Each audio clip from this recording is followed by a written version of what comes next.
bienvenue à tous sur la chaîne Twitch RMC Sport. J'espère que vous allez bien. Vous êtes déjà très nombreux dans le chat. Vous êtes 200 et quelques. Et je vois que vous êtes hypés par le sujet. Alors, tu vois, ils sont arrivés très très vite, Loïc. Ah, ils sont comme des oufs. Avant que je te présente, ils disent waouh, ça va être le procès de Loïc Pora, etc. Alors, avant toute chose, on va poser quelques règles. On est là pour débattre dans le respect, être constructif et avoir des explications, un décryptage. Je n'ai pas là pour faire vraiment un tribunal. Donc, on va être respectueux là-dessus et on va surtout remercier Loïc Pora d'être avec nous aujourd'hui. Merci. Donc pour te présenter, tu es un ancien combattant MMA. Ça, je ne sais pas si tout le monde, s'il y a beaucoup de gens qui le savent, parce que c'était dans vraiment les premières heures du MMA en France. On te connaît aujourd'hui beaucoup mieux en tant qu'arbitre MMA à travers l'Europe et notamment, on t'a vu lors de l'UFC Paris. Effectivement, il y a eu une petite controverse polémique sur le combat entre William Gomis et Yanis Ghemmouri, qui était en plus déjà un combat qui avait beaucoup d'épices, tu vois, dans la préparation, avec le côté rivalité, le côté franco-français, etc. Donc ce qu'on va faire, on va revenir là-dessus tout à l'heure, mais on va déjà faire preuve un petit peu de politesse, faire connaissance avec lui. C'est gentil. On a discuté un petit peu tout à l'heure. Est-ce Monsieur Pora qui était arbitre à l'événement MMA de Lille du dernier week-end? Non. Ultimate Cage, je crois. J'y étais pas. Non, voilà, comme ça tu as ta réponse. Et parce qu'en plus, il y a une actualité, au-delà de ce qui s'est passé à l'UFC Paris, etc., c'est que tu vas arbitrer l'événement du PFL à Paris le 30 septembre au Zénith. Donc, qui est aussi une carte qu'on attend énormément. Là, ça va être top. Ça va être un très gros événement. Alors, pour savoir un petit peu plus, justement, je voulais que tu nous racontes déjà ton premier contact avec le MMA, comment t'es arrivé jusqu'au MMA, c'est quel chemin t'as mené au combat? Comment t'es arrivé sur le combat? Alors, faut que je prenne le micro. Alors, pour faire vite, j'ai commencé les sports de combat par le karaté à l'âge de 11 ans. Je voulais y commencer beaucoup plus tôt, mais mes parents, comme j'avais tendance à me bagarrer beaucoup, ils me disaient non, fais du tennis, fais des machins, etc. Ah, tu te battais à l'école et tout? Ouais, je me suis tout le temps battu, Mais parce que t'étais vénère ou parce que t'aimais bien? J'aimais bien. C'est quoi, les films, les trucs comme ça qui te parlaient? C'était Bruce Lee, c'était tout ça, quoi. Ouais, c'était ça. Bref, j'avais pu engrainer ma mère à l'époque pour aller voir Karate Kid. Et quand on est sorti du cinéma, l'histoire lui a plu et tout. Elle m'a dit bon, ok, d'accord, je t'inscris dans un club de karaté. Et je savais qu'il y avait un club de karaté juste en bas de chez moi, pas très loin, quoi. Donc, t'as grandi où? À Marne-la-Vallée, Logne précisément. J'y reviendrai parce que c'est important pour la fin de l'histoire. Et ensuite, j'ai fait 2 ans de karaté, sauf qu'à un moment donné, je me battais souvent. Et un jour, à la fin de l'école, je me bats et en fin de compte, tu sais, en karaté, tu retiens tes coups, quoi. Et j'ai retenu mes coups. Et du coup, après, je me suis fait défoncer. Donc, j'ai dit, bon, il faut que je change de truc parce que là, c'est pas assez efficace. Et là où j'habitais à Marne-la-Vallée, il y avait une grosse communauté asiatique. Donc il y avait beaucoup de chinoiseries en sport de combat, donc du kung-fu, des machins, etc. Viet Vo Dao. Et ça me plaisait pas. Le truc un peu ninja, tout ça, ça me plaisait pas quand même. Et il y avait du taekwondo. Mais à l'époque, le taekwondo, ça cognait quand même pas mal. Et il y avait le KO system. Donc c'est ce que j'aimais bien. Il n'y avait pas de retenue dans les coups. Et du coup, c'était pas le côté kata où tu. Non, ça on s'en fout. Ça c'est du combat, quoi. Ouais. Moi, c'était le combat. Après, ça, c'est des choses obligées. Si tu veux, c'est les pumsé en taekwondo pour passer tes grades. Et donc j'aimais bien. Tout ça, j'aimais bien. Mais c'était le combat. Et taekwondo, KO system. Donc ça cognait fort et tout ça. Donc j'ai fait des trucs assez intéressants. Je suis de la même génération de Pascal Gentil, pour ceux qui connaissent, qui ont mon âge, ou Michael Boro, qui est le plus entraîneur. Gros qu'on ait fait taekwondo, Pascal Gentil en France. On s'entraînait un petit peu ensemble. Lui, il était sur Val-de-Fontenay, moi à Marne-la-Vallée. On avait un prof en commun, donc du coup, c'est pour ça qu'on s'entraînait pas mal. Et on a fait notre premier championnat de France ensemble. C'était à Nancy. Je sais plus en quelle année, par contre, c'est le jeu. Bref, et donc longtemps du taekwondo, j'ai réussi à avoir ma ceinture noire et dans le même gymnase il y avait des mecs qui faisaient un truc de self-défense, bagarre de rue, c'était un peu chelou. Bref, et donc du coup je me suis dit ce truc là je veux le faire, mais par contre j'attends d'avoir ma ceinture noire pour me dire genre vas-y, une ceinture noire, je suis costaud, j'ai une ceinture noire. Alors que le taekwondo avec le recul c'est de la merde. Mais non, parce que le taekwondo, pour ceux qui savent pas, je chambre mes potes et tout ça parce que maintenant avec les jambes, c'est avant c'était bien. Je veux dire, il y a beaucoup d'esthétique dans le taekwondo aussi. Non mais à l'époque c'était bien. Maintenant l'arrivée de l'électronique et tout a fait que maintenant ça ressemble plus à rien, quoi. Mais ça a rechangé apparemment. Là, je discutais avec un pote qui est dans le taekwondo, il m'a dit dit non, Lolo, ça a rechangé, tout ça. Mais bon, c'est pas très très beau. Dans le chat, il y a une belle personne qui dit petite anecdote, Pascal Gentil, c'était mon éducateur surveillant quand j'étais au collège. Ah bah voilà. Donc, Pascal qui est apparu dans des films et tout. Alors, je suis désolé pour Pascal, lui, c'était une machine. Je l'ai vu apparaître dans un film qui est un navet français outrance, mais c'est le seul mec que j'ai kiffé dans le film. Vraiment, il était gérant d'une salle dedans, il mettait des méga kicks. Je kiffais trop. Et il est venu s'entraîner un petit peu à haute tension à l'époque quand on boxait à haute tension. Et puis donc du coup j'étais intéressé par ce truc-là parce que c'était un peu sauvage. Il n'y avait pas de règles, c'était du n'importe quoi et ça j'aimais bien quoi. Okay. Et ça fait très peur quand tu le dis comme ça. Non mais je comprends c'était vraiment la petite curiosité. C'était c'est la bagarre de rue mais améliorée quoi, avec de la technique un peu toi. Mais c'était du vice, du machin, etc. Bref. Et ce prof-là est parti s'installer. Je te fais vraiment un raccourci. Il est parti s'installer en Hollande. En Hollande, il a connu Bas Rutten, qui était un grand champion de pancrace MMA à l'époque. Et c'est là qu'il m'a dit, écoute, viens, je connais Bas Rutten, tu verras. Je ne connaissais pas, moi, à l'époque. Puis il n'y avait pas Internet, attention, il n'y avait pas Internet. Et donc, du coup, j'ai pu aller m'entraîner en Hollande, à Veldhoven, à côté de Eindhoven, là où habitait Bas Rutten. Donc, je dormais chez mon prof, je m'entraînais et puis je revenais. Et ce que j'apprenais, je le montrais à mes élèves parce que j'étais devenu, entre-temps, assistant de mon prof. Et voilà, de fil en aiguille, c'était comme ça à Marne-la-Vallée. Et ça date depuis 80, vraiment le début des UFC, quoi, tu vois. Donc 93, 14, 15, 16. Okay. Parce que là, j'ai des élèves qui sont encore avec moi, qui m'ont connu, qui étaient des élèves en 94, 15, 16. Ok. D'accord, c'est vraiment les prémices des prémices. On est dans l'époque free fight, on n'est pas vraiment encore MMA. Le MMA, le terme n'existait pas. Alors il y avait en gros 3 termes qui existaient. Il y avait donc le free fight. D'où Mathieu Nicourt, parce qu'on s'entraînait un petit peu à l'époque, Free Fight Academy. Tu avais ce qu'on appelle le NHB, qui est No Holds Barred, qui veut dire sans retenue, c'est une expression américaine. Et bien sûr, les gens peuvent connaître aussi, c'est le Vale Tudo. Au Brésil. Tout vaut. Voilà. T'as le droit à tout. C'était ça. Et du coup, moi j'ai combattu, j'ai pas fait beaucoup de combats, mais les premiers combats, il y avait les règles, tu les connaissais peut-être une demi-heure avant. Un jour, je vais pour combattre en Hollande. Ouais, c'est en Hollande, je crois. Et juste avant, on me dit mais il faut mettre un kimono. Ah bon? En MMA. Hein. Bon, on met un kimono. Okay. Mais c'était pour un titre européen. Et j'ai gagné en fin de compte. Donc, du coup, voilà. On connaissait rien avec le kimono, mais on y allait, quoi. Puis, il n'y avait pas de catégorie de poids à l'époque. Okay. Mon premier combat un peu MMA, c'était un MMA, mais il y avait pas les frappes au visage, au sol, je sais plus ce que c'était. Et mon adversaire faisait 113 kilos. Bon, c'était un peu un gros, et moi je faisais peut-être 95 kilos, tu vois, à l'époque. Et c'était un round de 15 minutes.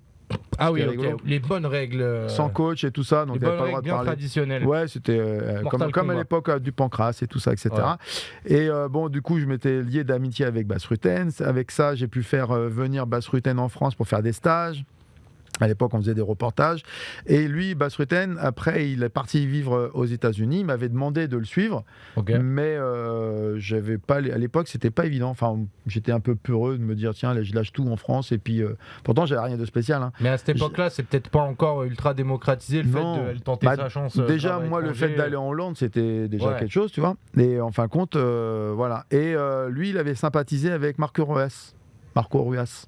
Et du coup, on avait organisé un stage il y a longtemps, donc chez Dan Schwartz, dans le 18e, dans sa salle de Kung Fu. Un stage où peut-être ceux qui sont là, peut-être les anciens, il y avait donc Marco Ruas et Bas Rutten. Donc c'était génial, quoi. Des gros noms, pour ceux qui sont les passionnés de la première heure, ça forcément ça les tiquera. Pour ceux qui ont découvert le MMA plus récemment, ça vous fera votre petit cours d'histoire. Un peu d'histoire. Bas Rutten, c'est vrai que c'est un des noms qu'on met dans le panthéon de ce sport. Et puis il était assez moderne puisque tu sais, il y a eu cette époque Gracie où c'était vraiment le sol qui dominait. Et lui, il était précurseur parce que c'était un bon boxeur. C'était pas une star en boxe pied-point, mais c'était un très bon boxeur pied-point. Et puis il aimait bien le sol, les techniques du sol qu'il avait appris avec Chris Doleman. Chris Doleman qui était un champion de catch et de réel catch un peu. C'était du catch mais avec des vraies soumissions. Et donc, Chris Doleman faisait beaucoup de combats au Japon aussi. Parce qu'à l'époque, au Japon, ça existait déjà le MMA. hein, tu vois. Et donc du coup, il aimait bien les soumissions, tout ça. Donc c'est pour ça qu'en pancrace, il était assez polyvalent parce qu'il était capable de mettre des KO et il était capable de faire des soumissions. Okay. Donc assez précurseur dans sa manière d'aborder le MMA. Voilà. Alors du coup, il y a cette carrière-là qui ouvre ses portes. Jusqu'où tu vas? Pourquoi t'arrêtes et comment t'arrives sur l'arbitrage après? Alors, qu'est-ce qui s'est passé entre temps? Parce que j'imagine que t'as dû encore croiser des noms et des trucs qui ont pesé dans l'histoire du MMA. Donc suite à tout ça, je m'entraînais. Donc moi, je voulais combattre parce que c'était pour moi l'objectif, c'était d'aller à l'UFC à l'époque. Mais l'UFC, c'était facile d'y rentrer, mais c'était de la barbarie. Enfin, c'était chaud, quoi. Tu vois, parce que les règles sont apparues en 98, 19, tu vois, aux alentours de 2000, je crois. On se cherche un peu à l'époque. L'idée, c'est de se dire, faut définir c'est quoi le meilleur combattant du monde, mais comment est-ce qu'on y arrive finalement, on sait pas trop le cheminement. Pour l'anecdote, à l'époque, il y avait un japonais qui est toujours là, vous pouvez le trouver sur Facebook, qui s'appelle Manabu Takashima, qui était envoyé par le Pride et par une organisation japonaise, je crois que c'était le Pride encore, et le mec, il a fait tous les clubs d'Europe.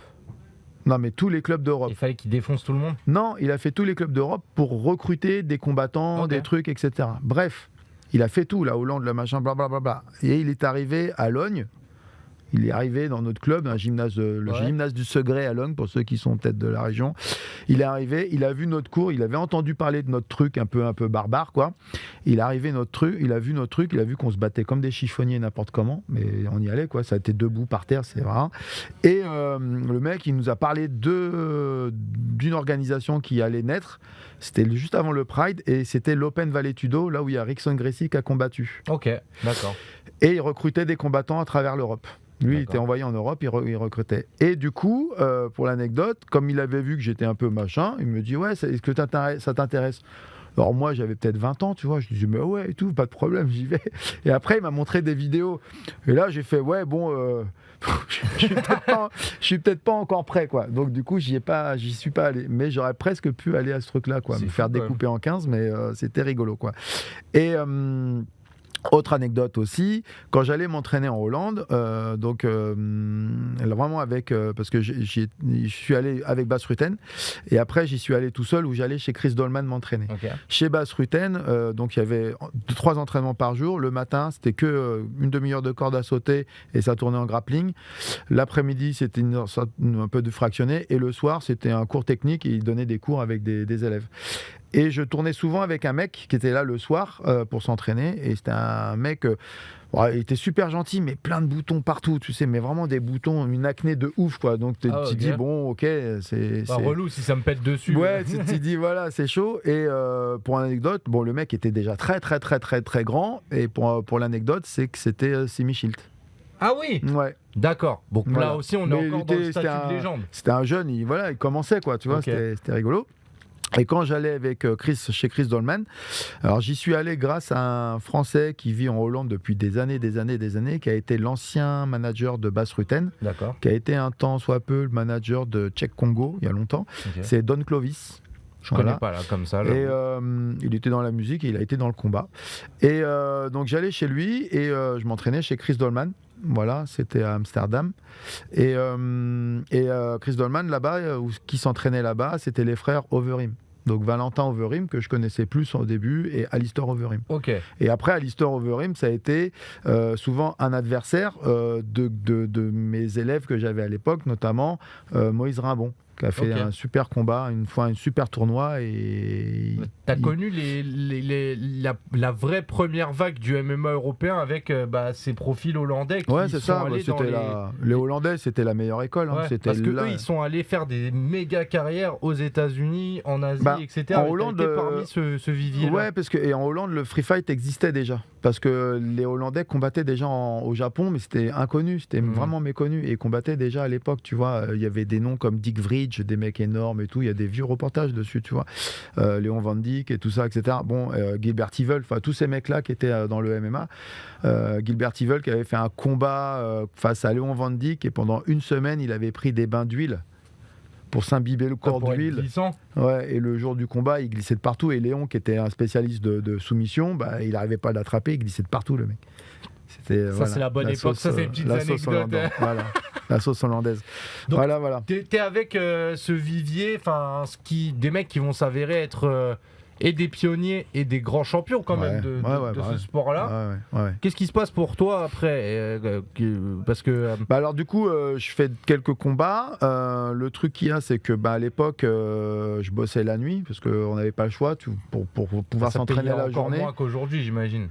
Ouais, si ça paye. Par rapport à l'inflation aussi, ça payait bien. Okay. Ah non, les combats, tu veux dire. Les combats. Là, ma première prime de match, c'était 900 francs. C'est 140 € maintenant. Ah ouais. J'étais content. Parce qu'en réalité, là, pour l'anecdote, c'est que je me battais beaucoup dehors. Et c'était chiant parce que quand tu te tapais avec quelqu'un, t'étais pas sûr de pas aller faire de la prison parce que tu tapais quelqu'un. Oui. Et là, ce qui était cool, c'est qu'on me donnait de l'argent pour taper quelqu'un. Okay. Et donc c'est pour ça que c'était plutôt excitant et exutoire pour moi qu'autre chose. Voilà. Moi, chacun a son paradoxe pour aller faire des combats. Les gens, ils veulent se prouver des choses, des machins, etc. Moi, c'est un exutoire. C'est que j'avais l'autorisation de donner des coups de poing et des coups de pied à quelqu'un. Donc c'est ce qui me plaisait. D'accord. Voilà. Et donc du coup, je suis perdu dans le fil. Non, les combats. Donc je bossais la nuit.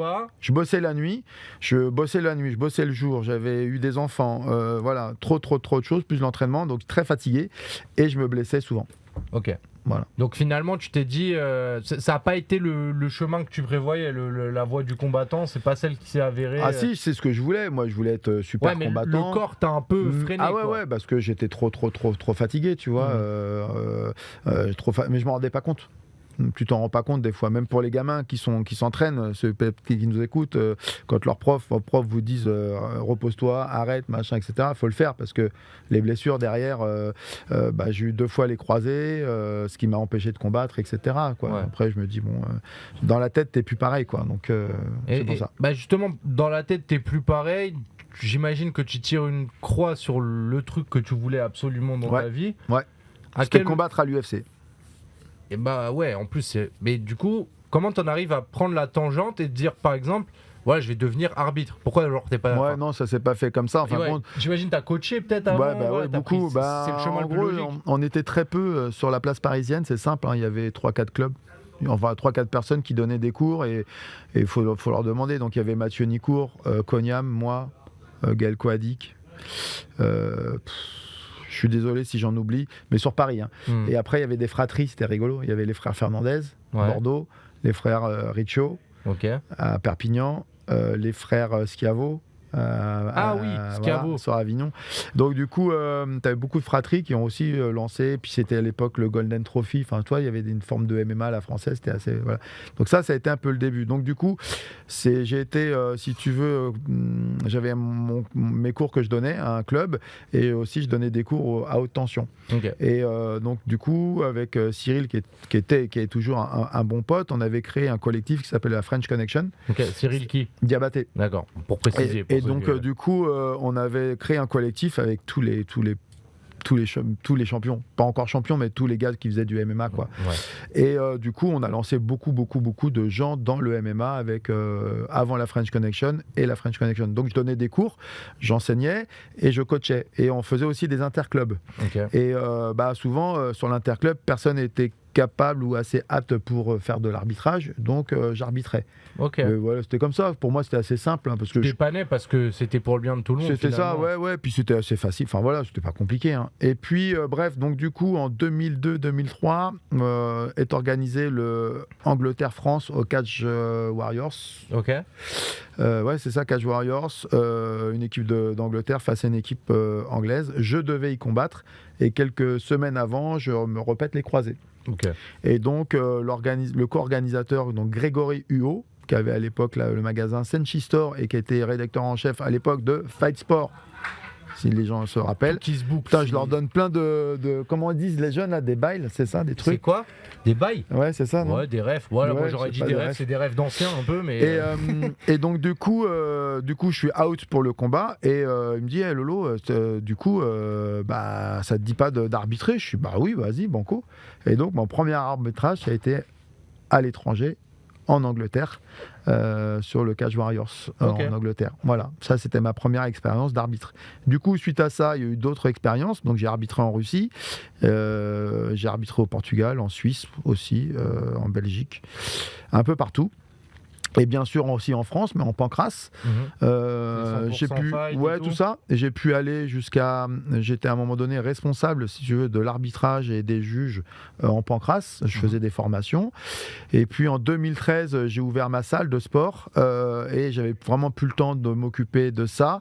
Et surtout que ça s'était transformé le pancrace s'était transformé en quelque chose que je me reconnaissais plus dedans. Voilà. La réglementation avait un peu changé, la réglementation surtout sur le jugement avait changé, ça me disait plus rien. Et puis du coup ben voilà, j'ai arrêté ça. Et en 2020, Lionel Brézéfin, qui a été un de mes élèves, président de la fédération française. Alors pas président, il est détaché de la boxe anglaise pour la mise en place. Pour la mise en place du MMA, voilà. Et avec l'aide de Johnny Frachet, qui fait eux deux, ils font un énorme travail. Alors maintenant, ils ont un petit peu d'aide de 2 alternants et puis d'un BTO, Bureau technique des officiels, dont je fais partie.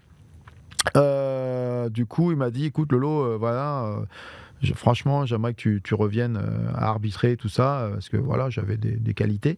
Et du coup, j'ai dit ouais, avec grand plaisir. Voilà. Donc je suis revenu aux affaires en 2020 avec le MMA. La légalisation français. du MMA et donc les événements qui arrivent, les MMA, GP, Ares, etc. Ouais, tout ça, etc. Et puis la Fédé a fait venir Marc Godard pour passer une certification internationale pour des arbitres français, juges et arbitres français. Marc Godard, juste je reprécise pour ceux qui ne connaissent pas, c'est un des grands arbitres mondiaux qu'on voit régulièrement à l'UFC et dans plein d'autres organisations. Il a été élu meilleur arbitre l'année dernière.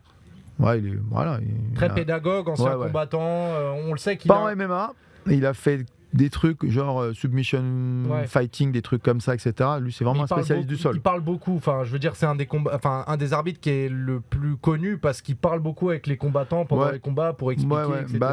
On doit parler.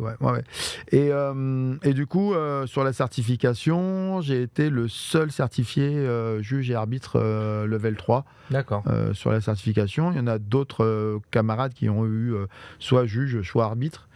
Et puis là, entre-temps, ils ont pu valider le reste avec lui, parce qu'on les a vus sur d'autres événements français comme l'ARES et autre chose. Et grâce à ça, ça m'a permis aussi de partir arbitrer à l'IMAF. Sur les championnats d'Europe, un premier temps, championnat du monde, championnat d'Europe, championnat amateur. Voilà.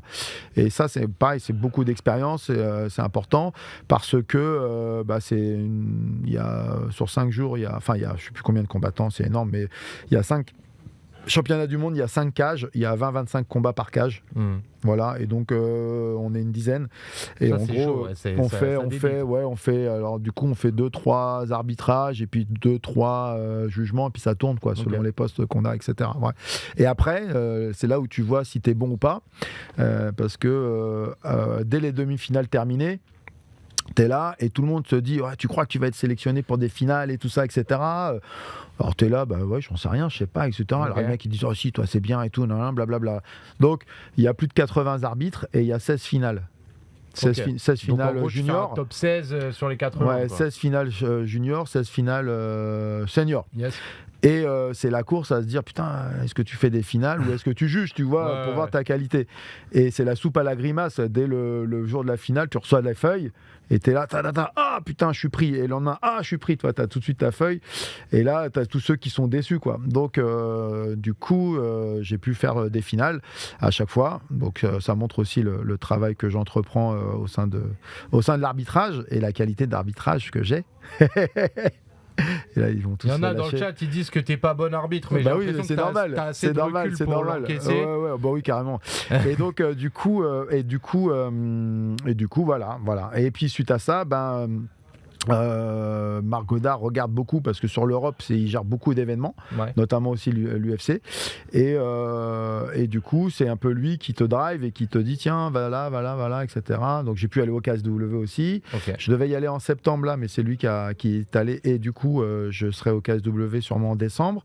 Donc du coup, voilà, sur les grosses organisations, c'est lui qui arrive un peu à dispatcher ton équipe.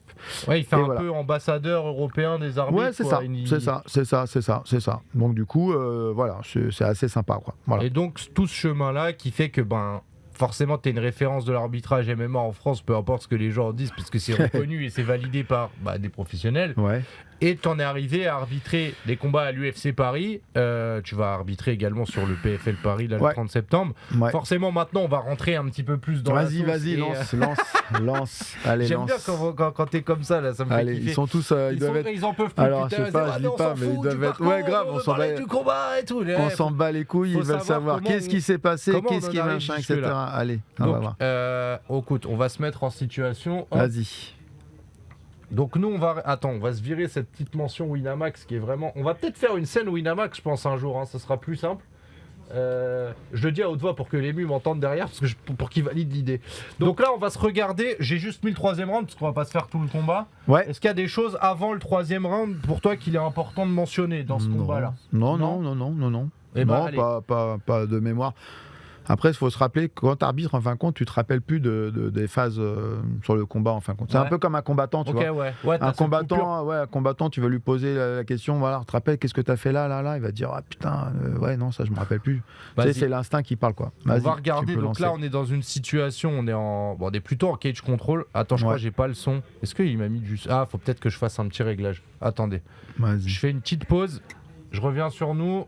Je m'occupe du réglage son pour que vous soyez dans les meilleures conditions possibles et on y revient tout de suite. Donc ça, on rappelle, c'était le 2 septembre. En plus, c'est ce que je disais un petit peu tout à l'heure quand on était toi et moi. C'est un contexte. C'est au-delà du fait qu'il y a cette décision et ci et ça, machin. Il y a le côté, c'est aussi un combat qui a des enjeux et qui a une tension qui est particulière parce que c'est le premier combat franco-français, il y a cette espèce de rivalité, de trucs, de machin, factory, trucs, etc. Ah ouais. C'est sur le papier, c'est pas un contexte facile en vrai. Moi, je suis non. Alors par rapport à ça, moi, je suis largué. Ouais, j'ai pas suivi s'il y avait des trucs spéciaux. Mais ça c'était pour rajouter un petit peu là-dessus. Donc. Et là, boum, aïe. Et donc là, alors. Là, explique ce qui se passe. Parce que le coup, il part... Merde, quel con. Le coup, il part. Là, on t'entend faire fight. Oui. Donc là, en gros, tu dis à Yanis... de continuer, de combattre. Et à Gomis aussi. Heureusement que Gomis n'a pas continué. Parce que, comme je lui dis fight, si Gomis il partait donner un coup... tu le laissais. Bah oui, parce que moi, je donne l'aval du coup. Ouais. Voilà. Donc du coup, maintenant j'explique ce qui s'est passé. Attends, on avance un peu. Vas-y. Donc fight. Là, tu lui dis vas-y. Et tu là, vois que l'autre, il tourne le dos, etc. Voilà. Ça, c'est le signe de c'est terminé. Ouais, c'est terminé. Et là, tu lui dis quoi ? Bah, je lui dis non, c'est terminé. Le coup, il est bon. En gros, tu tournes le dos. Tu peux pas repartir. Voilà. Et on l'entend Yanis qui dit mais arrête, c'était là, t'es sérieux, etc. Ouais, bien sûr. On continue. Donc là, j'imagine, là, les gens commencent à comprendre. Parce qu'on y était. Là, on commence à comprendre que le combat est terminé. Et que, forcément, on n'a peut-être pas eu un finish spectaculaire. Alors, je sais pas ce qu'ils se sont dit. Je sais pas si tu l'as capté ou pas. Non, parce qu'après, moi, tout de suite, on va voir un peu le staff de l'arbitrage. Et on regarde. Et voilà. Et donc, on voit bien aussi que nous, le coup, il est légal, quoi. Voilà. Donc, il me demande. Voilà. Là, on a cet angle-là. Voilà, boum. Qui est celui qui est le plus utilisé, je crois. Voilà, c'est ça. Et là, on voit bien, là. Tu vois, là, le coup... Quelle est la règle ? Alors, la règle, c'est simple. C'est le coup est interdit sur le triangle génital. C'est-à-dire, tu as un triangle au niveau... Je vais parler crûment. On peut parler crûment ? Vas-y. Bon, au niveau de ta bite, tu as un triangle, en gros, ta coquille. Donc, tu sais quoi, on va être pédagogue. Voilà. Donc là, tu as une ceinture, toi. Voilà, tu as une ceinture de ton pantalon. Ouais. Tiens, fais comme ça. Voilà, tout le monde voit. Voilà, tu fais ton triangle, là. Comme d'accord ? Voilà, ici. Là, juste, voilà. Donc, tous les coups qui sont là, sur la ceinture, tous les coups qui sont... Tiens, enlève ta main. Tous les coups qui sont là, donc ça veut dire... Toute cette partie-là, cette partie-là, c'est valable. Toute cette partie-là, c'est valable. La seule partie qui n'est pas valable, c'est ce fameux triangle. Okay. Voilà. Donc, quand tu prends un coup direct dans le triangle, par en dessous, sur le côté, quoi que ce soit, c'est pas valable. Mais si ton yep, il est plus grand. Là, le coup, il arrive, on le voit bien. Hein. Le coup, parce que du coup, la polémique, elle vient sur des angles. Parce que chacun peut prendre une angle de photo et puis te dire, ouais, mais tu vois, là, c'est là, blablabla, etc. Mais, excuse-moi, tu peux rester debout. Vas-y, t'inquiète. Là, ici, en gros, tu as la vessie. Ouais. Donc en réalité, ce qui se passe, c'est qu'il rentre ses orteils dans la vessie. Donc ok, ça crée un choc interne, mais justement, le choc interne est valable. C'est comme un coup au foie, si tu veux. Tu vois. Donc il prend le coup. Donc il a peut-être une sensation comme un coup au niveau dans les testicules. Ça peut avoir la même sensation, mais le coup est valable. Okay. Donc du coup, moi quand je vois ça, je vois très bien le coup parce que je suis quand même près. Je suis à 40 cm. Je suis quand même proche. Donc du coup, c'est pour ça que je dis non, action, parce que le coup est bon. Donc tu dois rester vigilant et tu dois rester dans l'action. Je peux enlever mon triangle ? Oui, tu as le droit.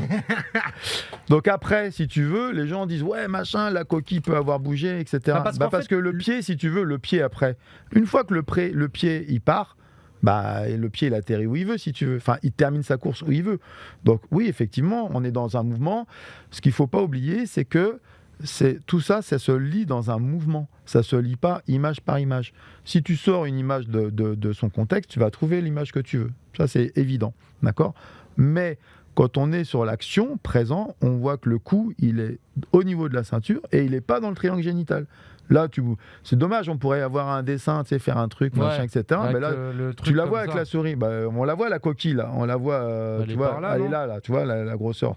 Donc, du coup, le coup n'est pas dans la coquille, n'est pas sur la coquille, il est sur la ceinture. Et au niveau de la ceinture, le coup est légal. Donc, ce qui se passe, c'est que moi, je dis action. Parce que comme je dis action, Gomis, il peut repartir. Et là, c'est dangereux parce que Yanis, il tourne le dos. Ah oui, là, il peut se prendre... Donc, là, il se prend un crochet imagine, même high kick, tu vois, high kick, et il le découpe, quoi. Je veux dire, c'est dangereux. Donc, du coup, il m'écoute pas, il part tout seul dans son coin, et en aucun cas, un combattant doit s'ordonner lui-même une action.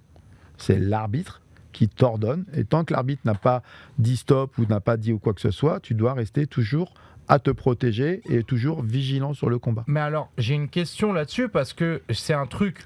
Alors, je suis pas le plus grand spécialiste ou le plus grand technicien, par contre, je m'explose la gueule à l'UFC, j'en regarde beaucoup. C'était pas obligé de me mettre un steak, vraiment. Hein. Non, j'en dois 3 steaks à comment il s'appelle le gamin, le after fight là. Mais je vois souvent dans les combats, quand il y a un coup bas ou un truc comme ça, je vois le combattant qui fait signe à l'arbitre comme ça en disant tu ne dois jamais tourner le dos à ton adversaire. Peu importe les circonstances, tu dois jamais tourner ton dos. C'est-à-dire, tu vois, imagine des actions comme un gars est debout, l'autre est au sol. D'accord ? Tu es un arbitre, le gars il fait un pas de recul pour dire ouais, vas-y, je veux qu'il se lève. Donc tu vas t'interposer, tu vas te mettre devant et tu vas demander à l'autre qui se lève. Quand tu te lèves, il y a des gars, des fois, ils font pas attention, ils se lèvent et puis ils se tournent. Ils se tournent et puis ils partent un petit peu. Mais non, ils n'ont pas à se tourner. Le combat, il continue. Dès que tu es debout, ça continue. Moi, je m'écarte et le combat, il continue. Tu n'es pas obligé de faire un signal. Si à un moment, voilà, ça peut arriver. Imagine aussi une action où il y a un cash control, il n'y a pas de travail, etc. On dit, messieurs, travaillez. Il n'y a pas de travail. Et du coup, je casse la prise. Et je rentre et je les écarte. Tu as des gamins, je dis des gamins, ils sont beaucoup plus jeunes que moi. Des fois, je suis obligé de les retenir par la main. Parce que dès que moi je les écarte, je lance le combat, et si le gars il fait pas attention, il tourne son dos, il part comme ça, peut-être pour vouloir aller au milieu. Mais moi j'ai jamais dit que le combat il repartait au milieu. Le combat, je l'ai juste cassé à un endroit, le combat repart à cet endroit-là. Donc ça peut repartir en clinch ou quoi que ce soit, en cash control, c'est pas un problème. Mais je suis obligé des fois je suis obligé de les attraper par la main pour lui dire hey, attention, tourne-toi, c'est maintenant que ça commence. Voilà, donc tu tournes jamais ton dos. Je pense que c'est une méconnaissance des combattants sur cet aspect précis des règles parfois. Ça, c'est un gros problème. Tu vois, sur ce cas de figure-là, je suis impatient d'aller sur la MMA League, parce que j'adore arbitrer sur l'amateur, parce que il y a plein de gamins il y en a autant qui vont dire que le coup est valable, il y en a autant qui vont dire que le coup n'est pas valable. C'est normal, hein, ça fait. Et puis là, ça doit être pareil sur le chat. Comme il y en a qui vont dire que Shevchenko a gagné et d'autres qui vont dire qu'Alexa Grasso a gagné. C'est encore. On pourrait en discuter un petit peu après, mais si tu veux, voilà, là c'est un cas de figure d'école où premièrement les coups sont interdits sur le triangle génital. Tous les coups qui sont pas sur le triangle génital sont autorisés. Point barre. Ensuite, tu dois jamais tourner le dos à ton adversaire ni à ton arbitre, surtout quand l'arbitre te dit action. Ouais. D'accord ? L'arbitre, c'est le seul décisionnaire, c'est lui qui dit stop à un moment donné. Et à ce stop-là, tu t'arrêtes. C'est tout. Et à partir de ce moment-là, tu ne tournes pas le dos. tu ne prends pas toi-même ta propre initiative. Le problème de Yanis, c'est qu'il a pris sa propre initiative. Ouais. Alors que moi, je disais de continuer. On peut refaire l'histoire dans tous les sens. Il se retourne, il me fait vraiment signe, non, j'ai mal. D'accord ?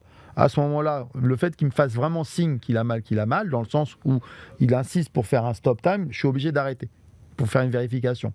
D'accord ? Donc, on aurait pu être protocolaire s'il avait fait ça. Le protocole il est très simple. Ok, je vais le voir, j'ai dit écoute Yanis, pour moi le coup il est valable. Il va me dire non, ok, pas de problème. Ok, tu restes là, je vais aller voir l'arbitre, le VR, c'est virtuel. Mais t'as le droit ? Oui, t'as vraiment le droit d'avoir une VAR ? Bien sûr. Alors c'est à l'UFC. Hein. Oui. L'Hexagone MMA, on n'a pas de VR. Hein, d'accord, ok. Non mais au moins on le sait. C'est des moyens. C'est des moyens. Donc du coup, je dirais à Yanis, je dis écoute, c'est simple. Pour moi, le coup il est valable. Donc je vais aller voir le VR. Si pour moi le juge, l'arbitre référent me dit que le coup est valable, je te mettrai un point négatif. Parce que tu as stoppé le combat alors que le coup était valable et alors que tu étais en capacité, soit tu étais en capacité de continuer le combat, soit tu es en incapacité de continuer le combat et à ce moment-là, tu perds sur tes KO. Alors, je fais une petite pause parce qu'il y a beaucoup de questions en fait et j'ai l'impression que vous n'avez pas tous bien compris l'explication de Loïc. En fait, ce que tu expliques, c'est que si Yanis n'avait pas tourné le dos, il y avait possibilité protocolairement d'opérer autrement, de faire de l'explication, de retirer un point potentiellement. Parce que je vois que sur la manière dont vous tournez les questions, il dit, par exemple, je prends celle de combattant DZ, on n'est pas en train d'essayer de te dénigrer. Hein. Il dit s'il pense que Yanis simule, pourquoi ne pas donner un avertissement, une pénalité ? Mais tu n'as pas pensé que Yanis simulait. Et pour toi, l'attitude de tourner le dos fait qu'on ne rentre plus dans le cadre du protocole où tu peux potentiellement faire appel à la VAR, etc. Exactement, parce que lui, à un moment donné, il prend sa décision d'arrêter le combat. Et tu ne peux pas prendre, en tant qu'athlète, combattant, tu ne peux pas prendre toi la décision d'arrêter le combat. Je veux dire, ça veut dire qu'à un moment donné, tu prends un coup, imagine un coup,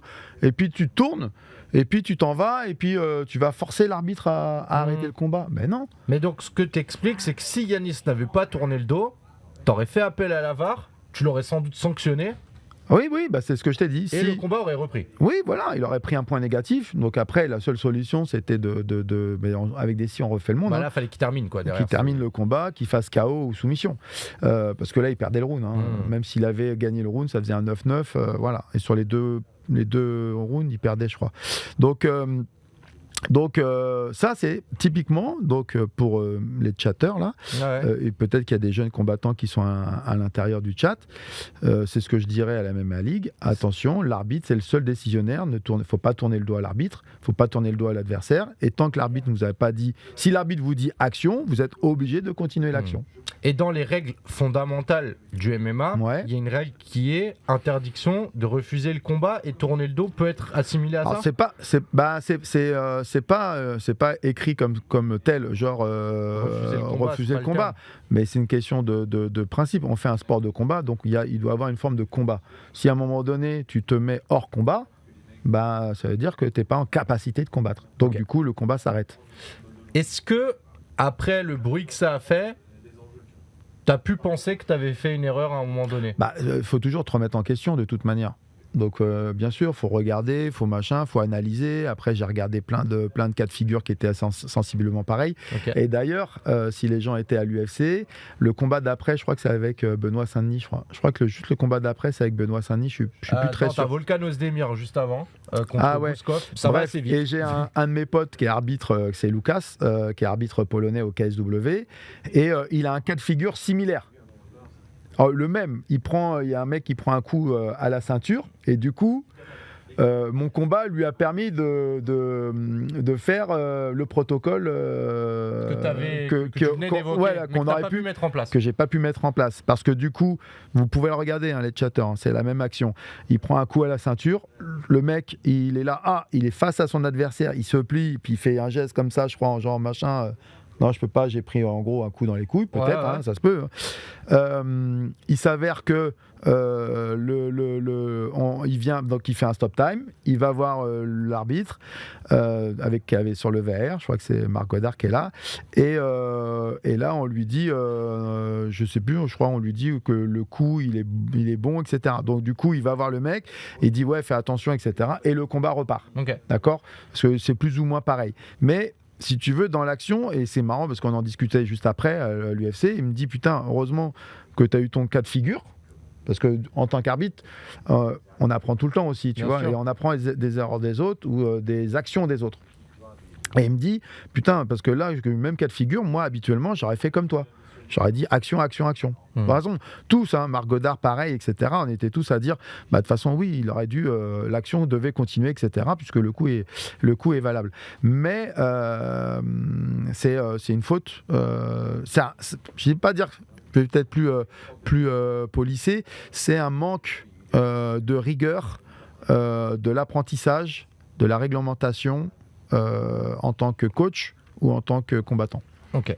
On a encore beaucoup de moi ça me troue le cul de faire des débriefings, de faire des briefings sur des compétitions amateurs ou voire professionnelles et avoir des mecs qui connaissent pas les règles. Ouais, du coup on a le droit au coup de coude. Putain, je les regarde les gars, je fais putain mais moi je fais gars, tu combats pas. C'est super dangereux. T'es un coach, tu vas envoyer un mec combattre, tu lui as même pas expliqué les règles. Potentiellement, il peut rentrer dans la cage avec une méconnaissance des règles et faire un peu de grave. Il y en a plein, et c'est pas normal. Il y a pas mal de questions. Allez-y. Les gars. Alors là, il y en a qui demandent est-ce que Yanis tourne le dos longtemps. Donc on va regarder l'action. Donc là, on voit le coup. Voilà. Attends, là on voit l'autre angle. Ça c'est l'angle qui joue un peu contre Watt parce que c'est celui où on dirait le plus que ça. Là on le voit sur la ceinture. On le voit sur la ceinture. Juste avant, tu le vois vraiment sur le patch UFC. Regarde. Pouf, tu vois là ? Là, le coup il est valable.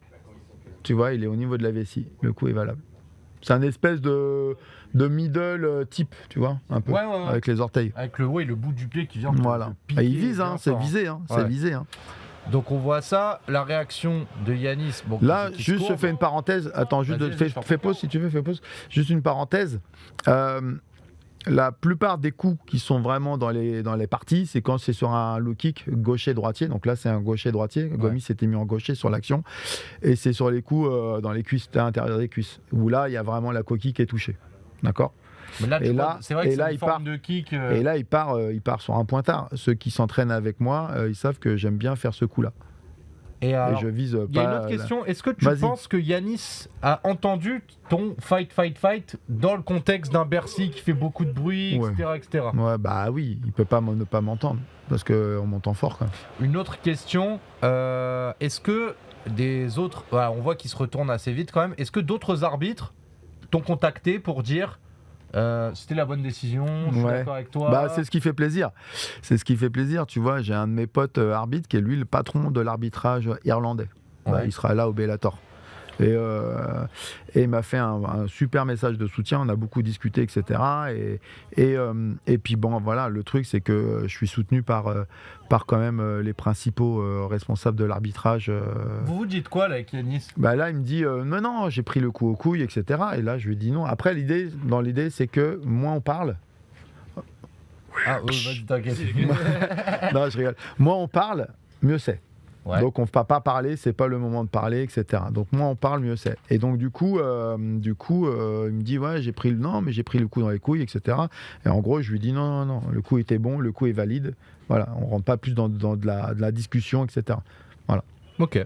Bon, je regarde, voilà, on fait tourner. Il y a Fares Ziam qui apparemment te demandait, mais pourquoi tu l'as pas pris par le bras, etc., etc. Il y a eu une explication. J'ai pas à le toucher.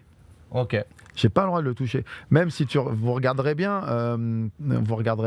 un arbitre, s'il touche le gars, c'est vraiment pour une décision spéciale. C'est un stop time, un stop ou l'arrêt du combat.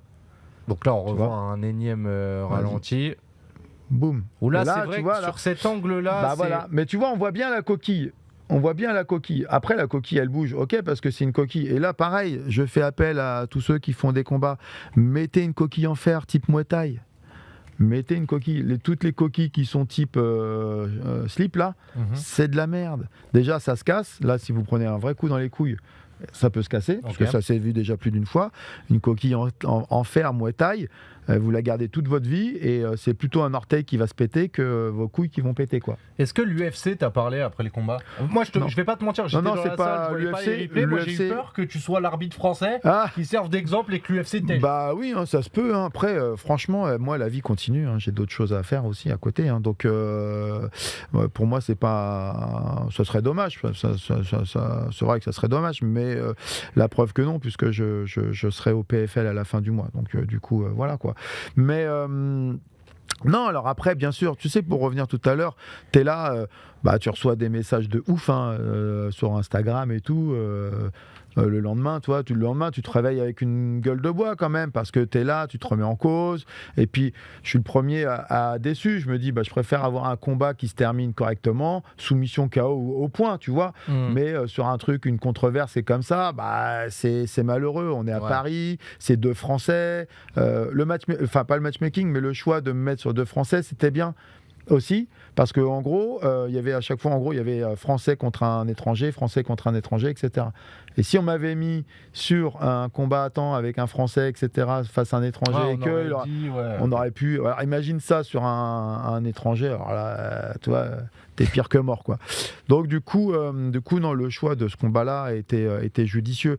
Mais le lendemain, tu te réveilles avec une gueule de bois quand même, parce que après, tu te fais chambrer. Nous, on a mangé avec toute l'équipe, etc. Donc, je me suis fait chambrer et tout ça, etc.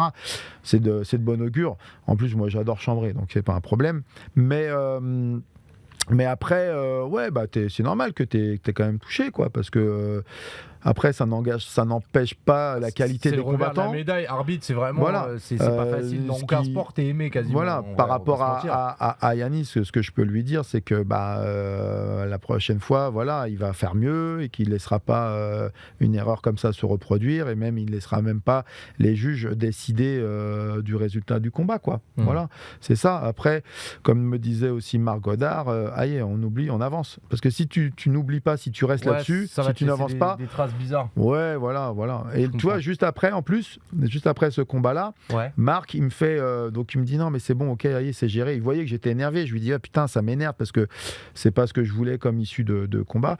Et là, sur l'image là-bas, vous voyez, le bas, c'est dans le fond là, c'est Marc Ratner. Ok. Là, le papy là. Voilà. C'est lui qui fait. Il est pas là au pesé, lui. On l'appelle Heisenberg. Moi, je l'appelle Heisenberg comme ça. Tu vois, Marc Ratner. T'as la pyramide, je sais pas si les gens y voient, je vais faire comme ça. T'as la pyramide, et lui, il est là. C'est l'œil de la pyramide. Ok. D'accord. C'est le patron de tous les patrons. C'est le boss des arbitres. Ok. D'accord. Et c'est lui qui m'a mis sur l'UFC Paris, sur l'UFC Londres et sur l'UFC Paris encore. Et il a entièrement ma confiance, tu vois. Il m'a dit non, pas de problème, le coup est valable, on a confiance en toi, etc. Tu vois, parce que ça aurait pu être un arbitre comme l'arbitre russe qui avait arbitré Benoît, là, Saint-Denis. Lui a vraiment été suspendu très très vite. Il devait arbitrer la soirée, il n'a pas arbitré du tout, quoi, tu vois. Voilà. Donc, ce qui me fait plaisir, c'est que j'ai la confiance de Monsieur Ratner, de Marc Godard et de Léon Roberts, qui sont maintenant les principaux acteurs de l'arbitrage à l'UFC. Voilà. Ok.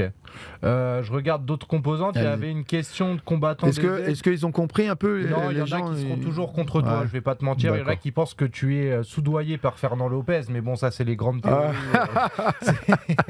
Mais non, plus sérieusement.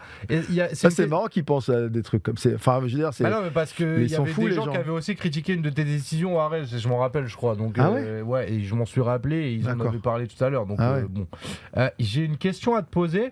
Et parce que c'est une question qui a été qui était assez intéressante. Il y en a qui disent est-ce que ça a été pris en compte dans ta manière d'arbitrer le fait que William Gomis, pardon, parce que vont dire le nom de William, est-ce que avait déjà été averti plusieurs fois pour un coup bas? Est-ce que ça rentre en compte dans ta prise de décision ou non? Non.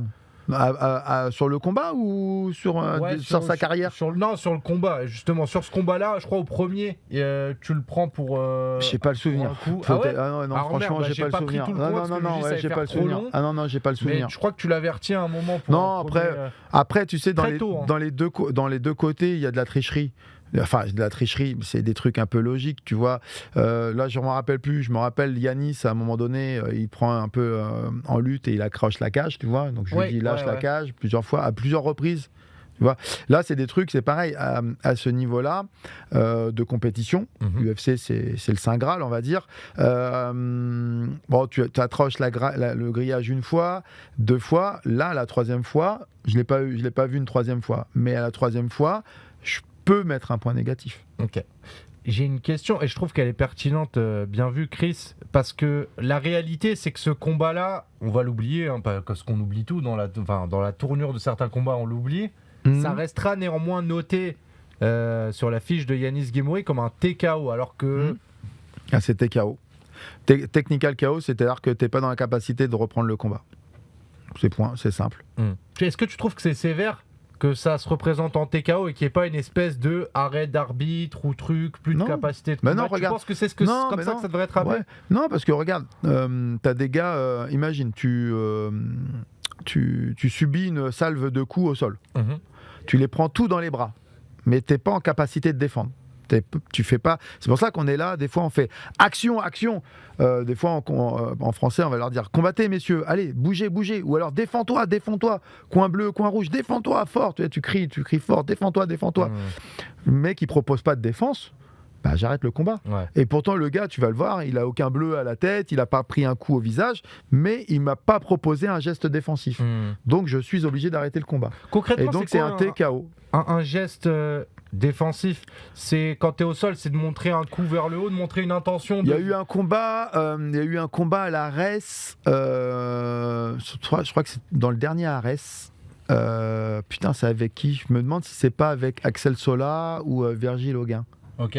Auguin. Je crois que c'est un des deux. Axel Sola, c'est un. Alors il le met. Il combat contre TKO. un. Si, c'est le TKO. Ouais, c'est mais Sola. alors si vous voulez regarder, si vous êtes curieux et que vous voulez un peu connaître l'arbitrage, à chaque fois, je suis à 2 doigts d'arrêter le combat. Ah bah tiens, il y a After Fight dans le chat.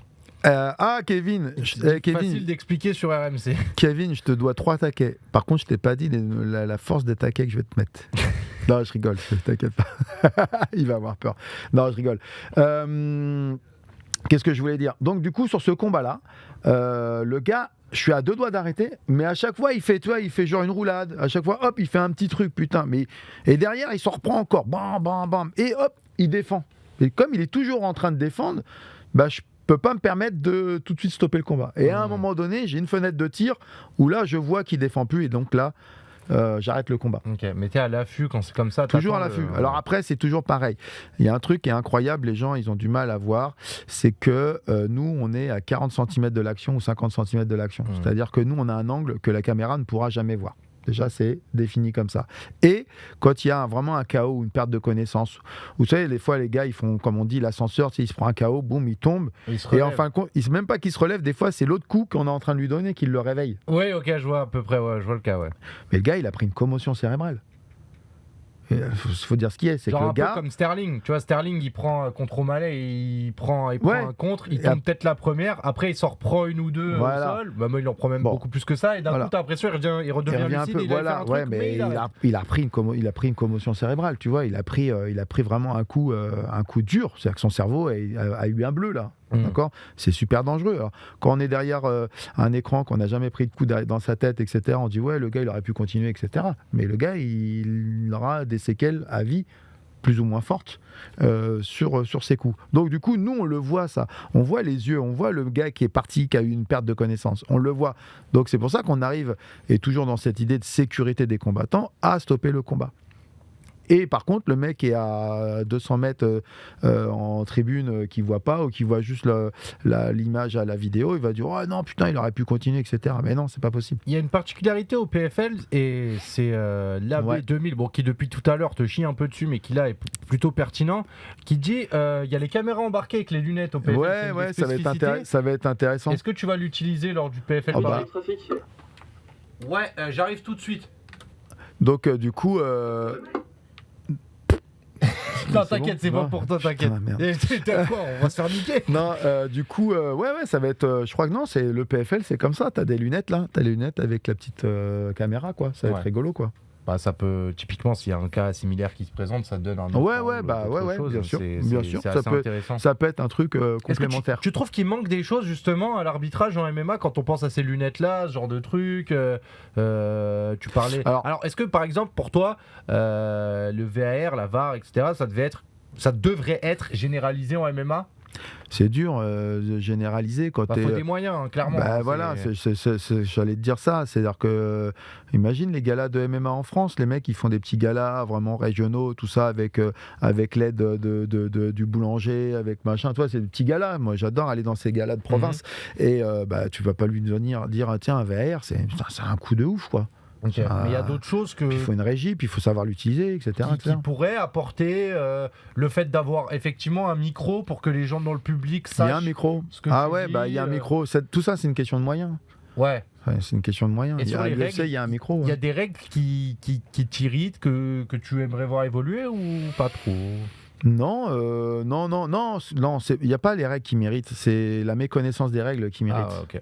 Tu vois, j'en discutais hier, surtout que c'est pas le sport qui est le plus contraignant par la règle, a priori, par rapport à d'autres. Je sais pas si je m'avance. Non, mais des fois, ça me fait. Des fois, j'hallucine sur des trucs. Tu vois, j'ai eu une discussion hier avec Pico. Qui c'est Pico? Donc Pico Mickey Pico qui est sur laser MMA. Je peux dire les trucs en fait parce que je sais pas, on s'en fout. Donc laser MMA et tout. Et à un moment donné, il me dit Lolo, putain, faudrait qu'on discute et tout parce qu'avec les nouvelles règles et tout, les anciens. Mais je dis mais je sais pas pourquoi en ce moment tout le monde me parle des nouvelles règles, mais il y a pas de nouvelles règles. Les règles, elles sont là depuis longtemps. C'est la relecture des règles. Ouais, mais c'est de la relecture des combattants ou des coachs. Ouais. Et là, il me dit non, mais si, parce que rappelle-toi, avant, 30 secondes à la fin d'un round, tu faisais un takedown et tout, tu as gagné ton combat. Je fais non, c'est une mauvaise interprétation. C'est le côté juge, c'est pas le côté arbitre. Mais c'est une mauvaise interprétation. C'est pas parce que tu faisais un takedown que tu gagnais ton combat. C'est qu'est-ce qui se passait derrière. Voilà. Derrière qui en tirait. Et ce qui mérite, c'est de la méconnaissance. Là, je suis en train de mettre au point peut-être une espèce de formation justement pour les coachs et les combattants. De les clubs qui veulent avoir une vraie lecture dite tacticielle du règlement et de savoir comment, je ne veux pas dire comment gagner un combat, mais quelles sont les clés aussi pour gagner un combat au niveau des jugements. Okay. Parce qu'il y a une méconnaissance des critères de jugement et on travaille beaucoup aussi avec les nouveaux juges qui arrivent. On leur fait tout le temps des commentaires. Je touche le micro. Tous les jours, à chaque événement, on leur fait un rappel. Ouais, pensez, il faut comme ça. Parce qu'il y a une méconnaissance de la réglementation et des juges. Et je réinsiste parce que Predator Ngannou tout de suite dit mais si, les scorings ont changé. Mais non, en fait, l'appellation sur ça a été appelé relecture. Non, mais alors, d'accord. Les scorings. Ça a été appelé relecture des règles MMA où on disait que c'était le dégât qui prédominait surtout. C'est pas une modification. Quelles sont une relecture. Alors, Predator, quand tu dis, bien sûr que si les scorings ont changé. Alors, qu'est-ce qui a changé dans les scorings? Moi, personnellement, et je me suis vite fait documenté. C'est chiant parce qu'il faut qu'il écrive, c'est plus long. Non, mais j'ai vu que les seules règles qui avaient évolué, c'était concernant les saignements. Les arrêts pour saignement, les doigts dans les yeux, l'application de compresse, ça c'est des règles qui sont arrivées. Non, là, déjà il y a eu un gros fake par rapport à ça. Okay. Parce qu'à un moment donné, il y a eu un truc qui est parti en disant que le cutman pouvait rentrer, etc. Non, maintenant oui. La seule chose, là, la dernière nouveauté qu'il y a eu sur le doigt dans les yeux, donc déjà tout est revenu à 5 minutes. Un coup dans les couilles, avant c'était 15 minutes, c'est revenu à 5 minutes. Les doigts dans les yeux, c'est 5 minutes. Et maintenant, le médecin peut t'apporter une compresse avec du sérum, enfin imbibé de sérum physiologique pour que tu puisses t'essuyer ton œil. Mais c'est toi qui t'essuies ton œil, machin, etc. Point barre. Ça s'arrête là, la règle. Voilà. Okay. Donc le temps de contrôle était surévalué auparavant. Ouais, mais ça c'était pas dans le critère, c'était l'interprétation des gens qui faisaient que non. Predator, il y a 3. Je fais un petit truc. Vas-y. Je vous fais, les gars, Désolé, on dépasse un peu. Ah merde. Non, t'inquiète. Je vous fais un petit truc assez rapide pour vous essayer parce que si je peux divulguer. Non mais vas-y, si tu peux éduquer. 3 critères de jugement. Les 3 critères de jugement sont indépendants les uns aux autres.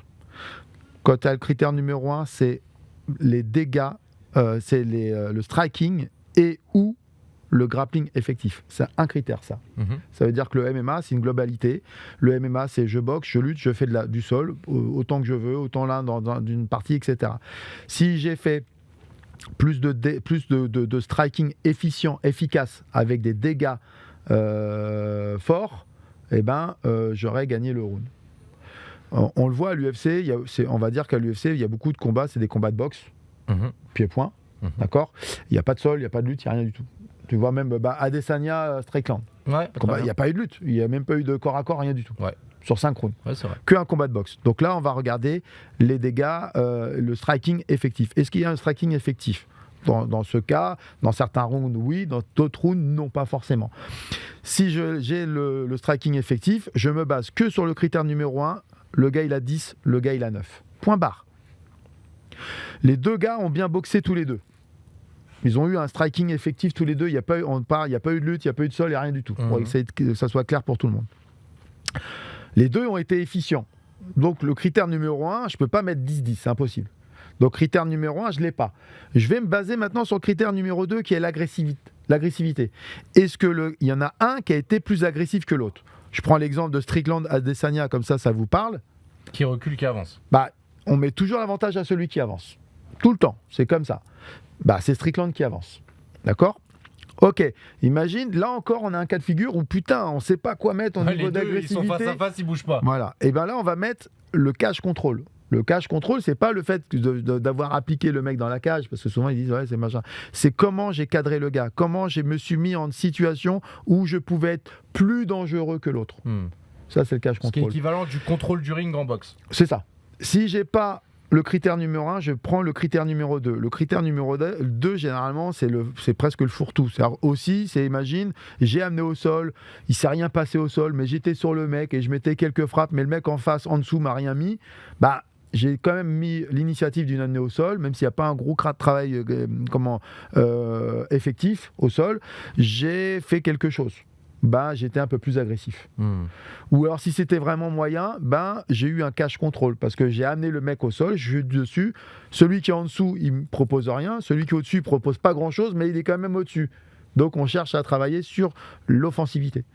Voilà, critère 1, 2, 3. Est-ce que les gars, j'ai été un peu clair ? Moi, je trouve ça assez clair. Mais de toute façon, comme je le dis, ça n'a jamais été une modification de règles, ça a été appelé une relecture, parce qu'en gros, on a reclarifié comment est-ce qu'on était censé noter les combats de MMA, parce qu'il y en a beaucoup qui disaient que le grappling avantageait trop et que ça encourageait à faire du contrôle plutôt que du combat. Ouais. Et c'est ça qui a peut-être poussé à cette relecture. Après, ça a toujours. Oui, mais c'est. Non. Oui, non. Mais ça a toujours été le côté efficient des choses. Un petit détail. Ça, c'est ce que je dis aux amateurs quand je leur fais un briefing. Vous mettez 10 gauches. Pam, pam, pam, pam, pam. Votre adversaire vous met une droite et vous avez fait blam, vous êtes parti en arrière. Les 10 gauches, on les a pas comptés. Tiens, et regarde, là, on te demande ton avis sur le match nul entre Grasso et Shevchenko. Pour toi, après, c'est mon avis personnel, mais après, ce qu'il faut savoir, c'est pourquoi il y a 3 juges, parce qu'on a 3 angles de vue différents. Pourquoi un combat ne se rejuge pas ? Parce que quand vous rejugez un combat, vous voyez ce qui se passe à la télé et vous aurez toujours le meilleur plan caméra à la télé. Il faut et c'est pas le plan que le gars a pu voir. Ça peut nous arriver en tant que juge qu'il y a une action, mais il y a l'arbitre qui est juste devant nous. Il est devant nous là. Et voilà. Et un juge ne regarde pas l'écran parce qu'il y a un laps de temps entre le direct, enfin ce que tu vois, et l'écran. Donc tu peux louper quelque chose. Donc tu peux pas te permettre de. Puis même, imagine, tu regardes, tu peux pas voir l'action parce que tu as un arbitre. J'essaie d'aller vite parce que je sais pas, tu as du temps. Non, t'inquiète. Mais tu vois pas l'action parce que y a l'arbitre qui est devant toi, tu vois pas l'action. Donc tu te dis, allez, je vais regarder la télé.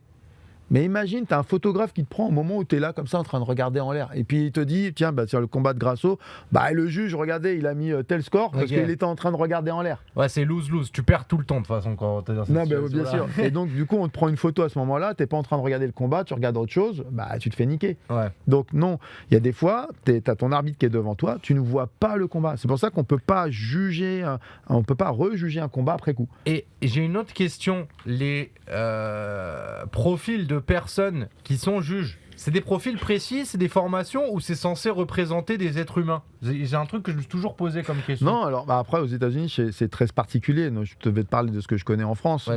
Pour être juge, tu as une qualification. En gros, tu es commissaire au début, c'est N1. Donc les commissaires, c'est ceux que vous voyez derrière les coachs ceux qui sont qui accompagnent les combattants, c'est des inspecteurs, etc. Ensuite, tu as N2, N3, selon le niveau, tu peux être juge.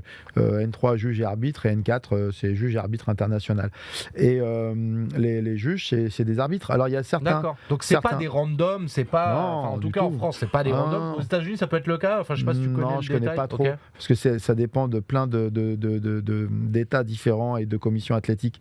Elles sont pas forcément les mêmes.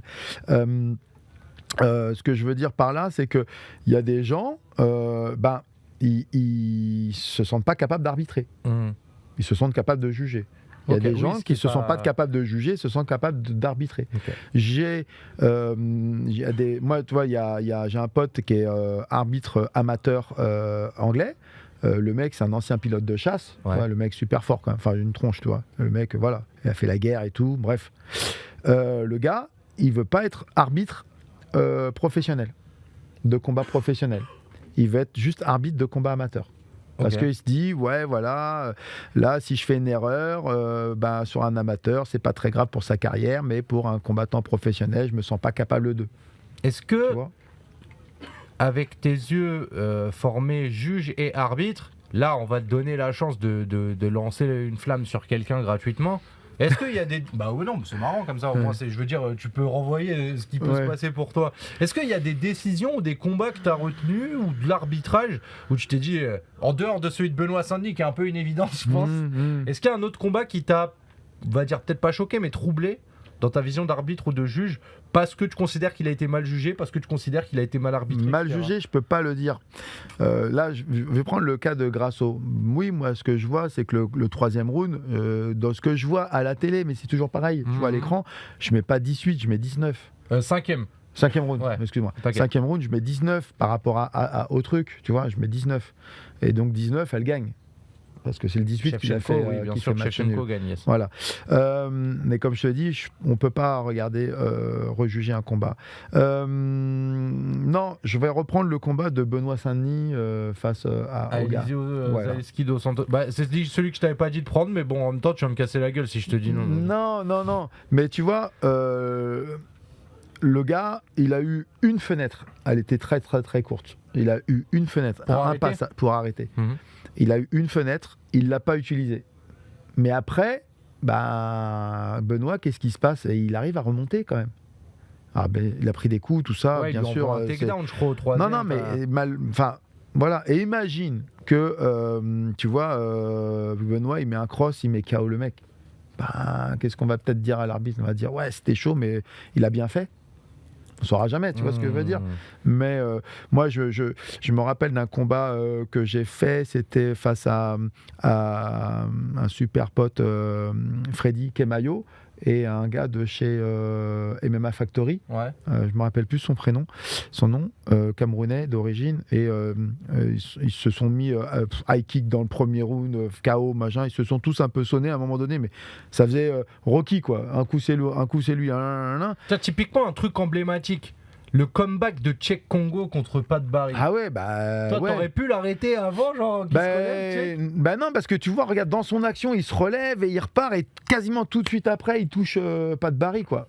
Dans l'action. Donc, même l'arbitre, il a même peut-être, s'il avait envisagé d'arrêter le combat, il a même pas eu le temps d'arrêter le combat, parce que il se relève et il s'en redonne des coups. Ah oui, c'est gros vu, effectivement, celui dont tu parlais, qui s'était envoyé au premier round au Ares, là, c'était. Ah ouais. Voilà. Je me rappelle, j'étais là. Ouais, où ça part, il y a un direct qui part, l'autre. Ouais, ça high kick et tout, machin, tac. Mais tu vois, ça. Et après, il y a plein de gens plein de potes arbitres qui me disent, ouais, putain, bien joué, quoi, parce que moi, déjà, il y a des gens aussi. Alors, moi, j'ai eu la chance d'être portier, j'ai eu une vie qui a fait que j'ai eu pas mal de choses devant mes yeux.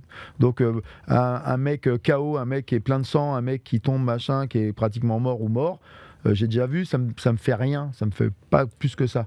J'ai des potes qui sont arbitres qui n'ont jamais été confrontés à des trucs comme ça. Ça ne fait rien parce que tu as du recul, tu sais intervenir, ça te fait pas rien. Genre, non, parce que j'ai déjà vécu. Mais j'ai vécu. Oui, non, mais je comprends ce que tu veux dire. Un mec qui tombe de la boum. J'ai vécu. Il y a des gens, ils sont en panique. Ouais. Ils sont en panique, ils voient un mec KO, ils savent pas quoi faire, ils sont là, qu'est-ce que je fais? Même la dernière fois, j'avais pratiquement un peu engueulé un médecin, le gars il était un peu KO, tu vois, et le médecin, et je le voyais, il tremblait. Je me demande si c'était pas un gynécologue ou quoi que ce soit. Il tremblait, il était comme ça. Je fais tranquille, cool. Voilà, ça va bien se passer, tu vois. Mais tu as des gens, ils n'ont jamais été confrontés à soit de la violence ou un mec qui tombe vraiment KO devant eux et ça leur fait peur. Il y a des arbitres, pour l'instant, ils n'ont pas encore cette sensation-là. Ce qui fait que moi, c'est toute cette richesse d'expérience. J'ai 50 ans, je me bats depuis que j'ai l'âge de 11 ans ou même 10 ans.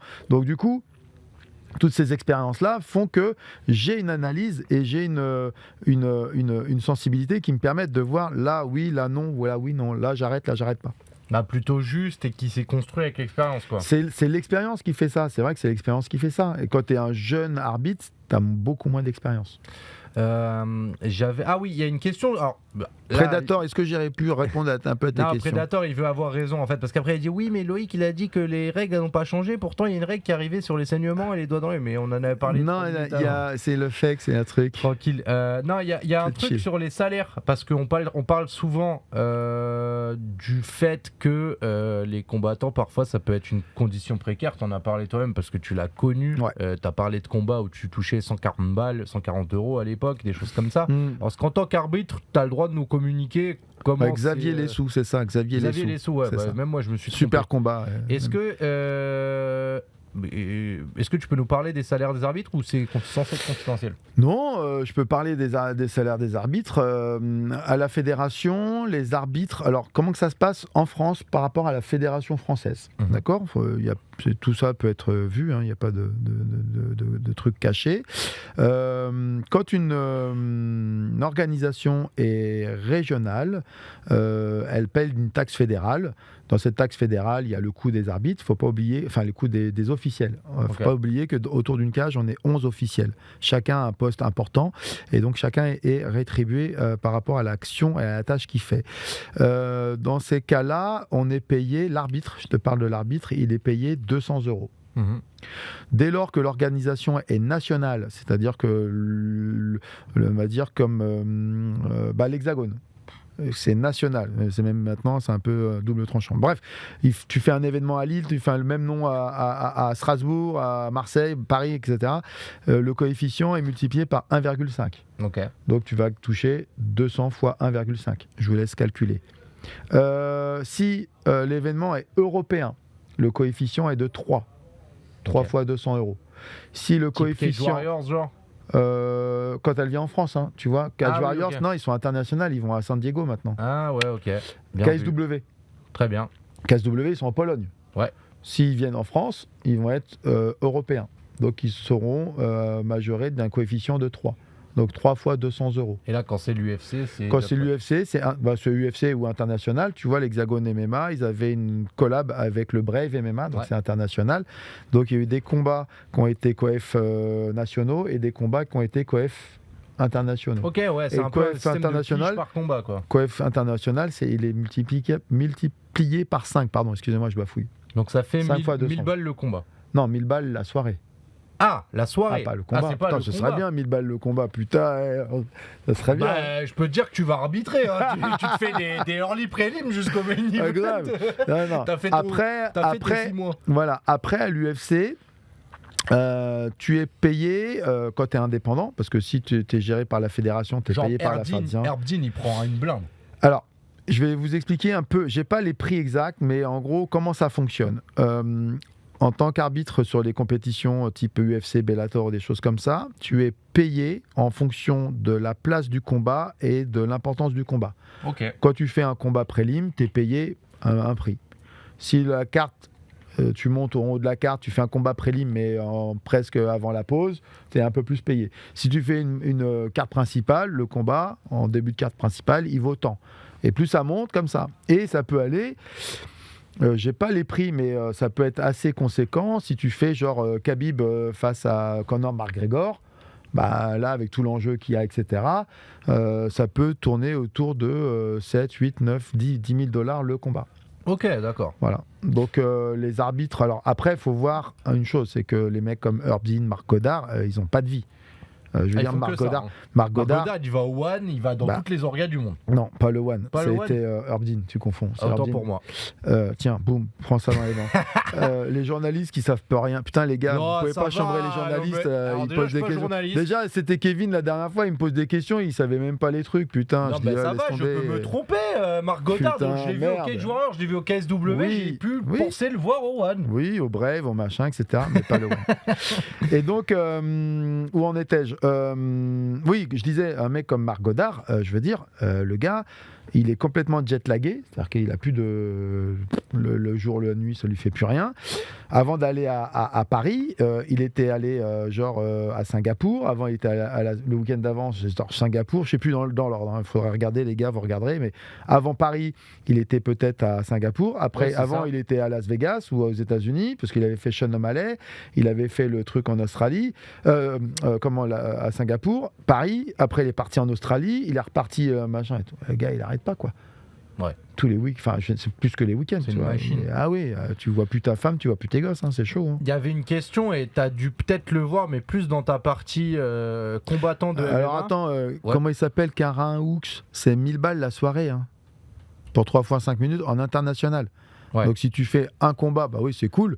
Après, si tu fais 3 combats, bah, tu divises par 3 les 1000 balles, quoi. C'est pas le même taux horaire, du coup. Ah ouais, non, à 10 000 balles. Pour 3 fois 5 minutes. Non, c'est 10 000 balles, c'est cas exceptionnel. Cas exceptionnel. Et encore, je suis pas sûr des prix, attention. Parce que les mecs vont dire, ouais, il a dit ça, c'est la vérité vraie. Pas sûr. Non, pas sûr. Est-ce que tu as connu des heures sombres et du trucage dans le MMA quand toi tu étais combattant? Est-ce que tu as vu des trucs? Est-ce que tu as eu des échos de trucs? Alors est-ce que dans des petites orgasmes, par exemple, c'est vraiment monnaie courante parce que c'est la tendance qu'on pourrait déduire? Non. Dans les échos que j'ai pu avoir, c'était surtout sur les organisations un peu cheloues dans les pays de l'Est. Ouais. Où t'es arbitre, machin, t'es bien accueilli, et puis t'as une super nana à un moment donné qui est là, qui te regarde, qui fait... Puis du coup, tu te dis, oh bah tiens, je me laisserais bien tenter, tu vois. Et puis après, les mecs, ils te prennent en photo, ils te disent, j'en sais rien, comme dans les films, tu vois.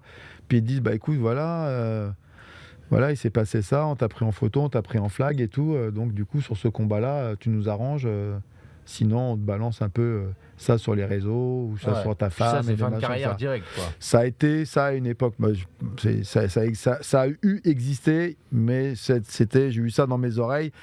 Ça remonte à plus de 10 ans. Cyril Diabaté, lui, nous parlait des valises au Japon, des trucs comme ça. Ah ouais, lui, il a été allé beaucoup au Japon, mais ouais, parce que au Japon, il faut savoir qu'au Japon, toutes les organisations, elles étaient un peu gérées par des familles. Yakuza. Yakuza, ouais. Est-ce que tu profites des combats parce que tu restes quand même un immense passionné de ce sport, c'est aussi ça qui te pousse à aller arbitrer, à justement aussi protéger les combattants, etc. Quand tu regardes un combat en tant qu'arbitre, t'arrives à prendre un kiff ou t'es obligé de rester ultra focus et professionnel? Quand je suis au bord de la cage? Bah, même quand t'es dedans. Ah non, quand je suis dans la cage, Genre, il n'y a pas un moment où tu dis, waouh, il lui a envoyé un ouais. Après, tu sais, on a tous un peu une marque de fabrique quand t'arbitres, tu vois. Marc Godard, il est droit, il est comme ça, il est tranquille, tu vois, il bouge pas beaucoup, tu vois, il a un machin. Il se met souvent côté cage, par exemple. Jason Herzog, c'est super sympa, c'est un mec, il délire et tout. Quand tu les vois, Marc Godard et Jason Herzog, quand ils arbitrent à la minute de repos, ils se regardent, ils se font un doigt, ils se font machin, ils n'arrêtent pas de se chambrer, c'est un truc de ouf. J'hallucinais, moi, j'ai fait non. Et Jason, tu vois, il se déplace comme un crabe, tout le temps comme ça, avec ses pieds comme ça, il fait tac tac tac tac tac tac tac tac, c'est assez rigolo.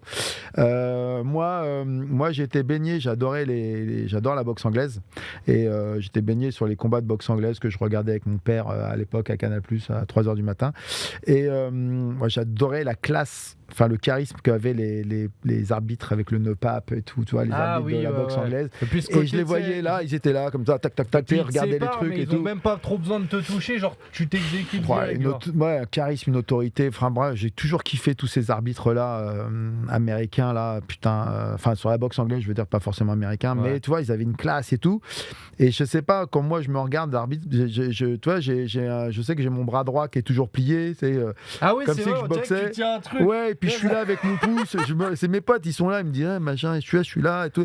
Tu sais, je regarde c'est tac tac tac. Et puis dès que je vois une action, quand il y a un truc vraiment chaud, tout de suite je me baisse sur mes appuis, tu sais, je suis prêt à réagir. En fait. Ouais, je suis dedans. Mais en vrai, est-ce que t'es pas le meilleur spectateur du combat? Ah bah oui, large. Est-ce qu'il y a un combat là que t'aimerais arbitrer, genre parce que le combat, tu te dis, putain, si je le vis dans cette cage, genre Oliveira Makhachev. Non. Alors, franchement, j'ai une fois répondu à un de mes élèves qui me demandait un peu comme ça. Je prends autant de kiff un combat amateur qu'un combat professionnel. Ok. Je te dérange? Non, désolé, c'est pour savoir si on met un peu de pression. Merde.